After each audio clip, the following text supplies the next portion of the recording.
আসসালামু আলাইকুম। স্বাগত জানাচ্ছি আজকের অনলাইন ক্লাসে। আজকে আমরা সাধারণ ভগ্নাংশকে কিভাবে শতকরায় প্রকাশ করতে হয় সেটি শিখব। আমাদের প্রথম প্রশ্নটি দেওয়া আছে 11/25 কে শতকরায় প্রকাশ করো।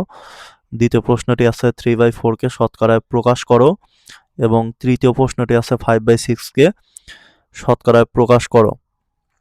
আমাদের শতকরায় প্রকাশের নিয়ম হচ্ছে এই সাধারণ ভগ্নাংশের সঙ্গে একটি 100 দ্বারা গুণ করে দিলেই আমাদের শতকরায় প্রকাশ হয়ে যাবে।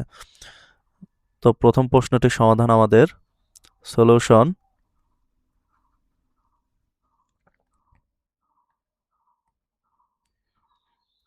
11/25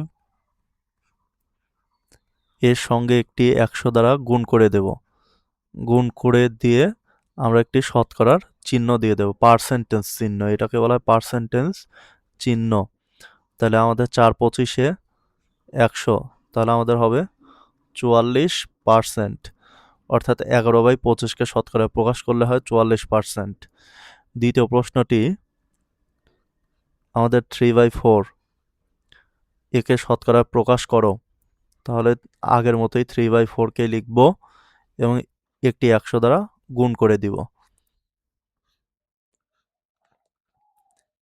এটাকে 4 দ্বারা 100-কে ভাগ করলে হয় 4/25-এ 100, 3/25-এ 75,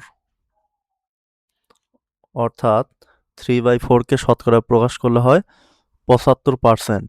এটি আমাদের অ্যান্সার।